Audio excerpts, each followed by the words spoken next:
చెప్పండి, ఈ యొక్క 100 రోజుల టీడీపీ ప్రభుత్వం ఎలా ఉందంటే? ఈ 100 రోజుల పరిపాలన బాబు గారి పరిపాలన బాగుంది.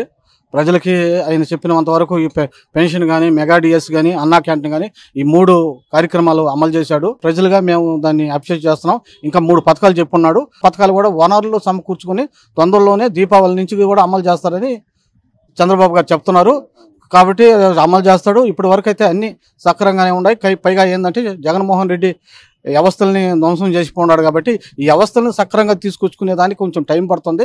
ఆర్థిక వనరులు కూడా కొంచెం తక్కువలో ఉన్నాయి. కాబట్టి ఇవన్నీ సమకూర్చుకొని దీపావళి పండుగ నుంచి మహిళలకి ఫ్రీ బస్సు కానీ, ఇంటికి 1500 కానీ ఇస్తామని చెప్తా ఉన్నారు. తప్పకుండా అమలు చేస్తారు. చంద్రబాబు నాయుడు గారు ఇచ్చిన మాటకి ఇప్పటికే 3 అమలు చేసేసాడు. కొత్తవి కూడా అమలు చేస్తాడు. అమరావతిని కూడా అభివృద్ధి చేస్తాడని మేము ఆశిస్తున్నాం. అదేవిధంగా మొన్న ప్రెస్ మీట్ లో జగన్మోహన్ రెడ్డి గారు క్లియర్గా నీకు 15,000 నీకు 15,000 నీకు 15,000 మాదిరిగా ఇట్లా మాట్లాడారు. ఒక ఎగతాళి మాదిరిగా. అంటే ఈ యొక్క 15,000 ఎందుకు ఇవ్వలేదంటే? 15,000 ఇప్పుడు జగన్మోహన్ రెడ్డి చెప్పిన హామీలను 8 నెలలకు అమలు చేశాడు. ఆయన వచ్చిన వెంటనే ఆయన ఏమి ఇస్తరేసి అన్నం ఏమి పెట్టలా. సమకూర్చుకోవాలా, వనరులు సమకూర్చుకోవాలా, ఆర్థికంగా బలపడాలా. ఆర్థికంగా బలపడిన తర్వాత తప్పకుండా అమలు చేస్తాడు. నువ్వు వ్యవస్థల్ని అవినీతిమయం చేసేసి వెళ్ళిపోయి ఉండవు. వీటిలాంటిని అమ్మడికి తీసుకొని ఖచ్చితంగా రేపు ఆయన బాబు గారు తప్పకుండా దీపావళి పంటకి ఈ 3 స్కీములు కూడా అమలు చేస్తాడు.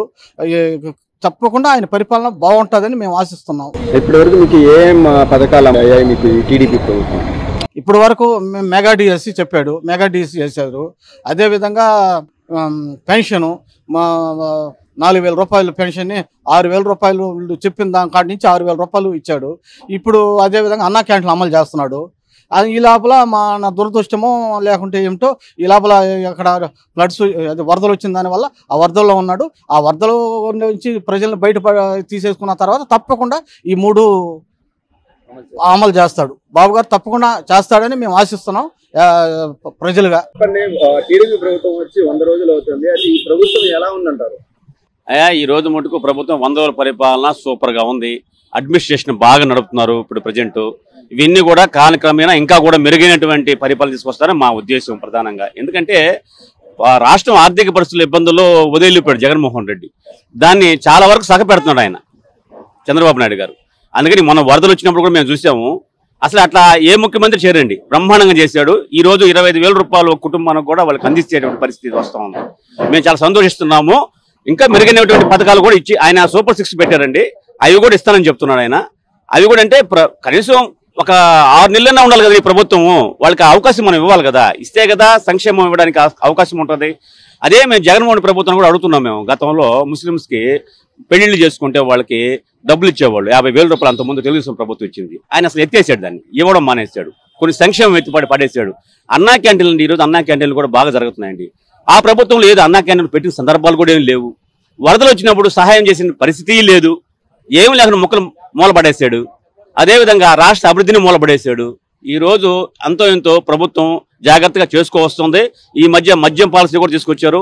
ఈ రోజు నేను చూసాము. ఈ రోజు కూడా నేను కేబినెట్ లో కూడా మాట్లాడుతున్నారు, చూసాం. మేము కూడా బ్రహ్మాండంగా అట్లాంటి జనంకి అందుబాటులో ఉన్నటువంటి సిస్టమ్ తీసుకొస్తే మేము సంతోషిస్తున్నాం. ఇంకా మెరుగైన పథకాలు కూడా ఇస్తారని మేము అనుకుంటున్నాం.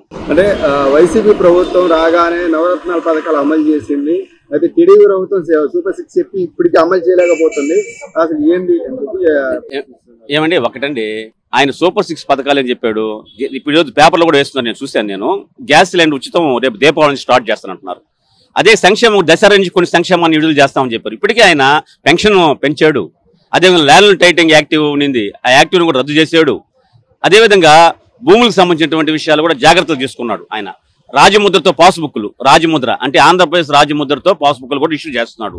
ఇవన్నీ కూడా మనం చూస్తూ ఉన్నాం, 1 by 1 వస్తూ ఉన్నాయి. ఆయన చెప్పిన సందర్భాలు మనం చూస్తుంటే ఆలోచన అవుతుందంటే రేపు దీపావళి నుంచి ఈ సంక్షేమాన్ని కొనసాగించే విధంగా మనకు కనబడతా ఉంది. ప్రభుత్వానికి మనం వాళ్ళకి కొంచెం వెసులుబాటు ఇవ్వాలి కదండి ఆర్థిక పరిస్థితి ఉన్నప్పుడు. అది ఆయన కూడా 6 నెలల తర్వాత ఏదైనా జరగద్ది. 6 నెలల తర్వాతే జగన్మోహన్ రెడ్డి కూడా ఇంతమంది పరిపాలనలో ఆయన పథకాలు ప్రవేశపెట్టాడు. 6 నెలలు ఇంకా కూడా కాల అసలు 100 రోజులు అయ్యింది. కాబట్టి మనం వెయిట్ చేయాలా, ప్రభుత్వానికి మనకు అవకాశం ఇవ్వాలా. ఒక పక్క చూసుకుంటే ఆ అభివృద్ధి ఏం చేయలేదు. అదేవిధంగా సంక్షేమ పథకాలు ఏమి ఇవ్వటం లేదంటున్నారు. అయితే వైసీపీ నాయకులు వలసలు అయితే వస్తుంది, దీన్ని ఏమంటారు? ఏమంటే వైసీపీ పార్టీ ఆల్రెడీగా మూలబడిపోయింది, వెళ్ళిపోయే పరిస్థితి, కనుమరుగే పరిస్థితి కనబడతా ఉంది మనకి. ఇంకా ఆ పార్టీలో ఉండి ఎవరు ఏం చేసేది కూడా ఏం లేదు. ఖచ్చితంగా ఆ గ్రామాల్లో కావచ్చు, ఆ వార్డుల్లో కావచ్చు, వాళ్ళు అభివృద్ధి చేసుకోవాలంటే ప్రజెంట్ తెలుగుదేశం, అది వాళ్ళకి కూడా తెలుసు. ఎందుకు వస్తున్నారు వాళ్ళు? అభివృద్ధి చేసుకోవాలా మా ఏరియాని ఆలోచనతోనే వాళ్ళు వస్తున్నారు. మెయిన్ ఇదే కారణం.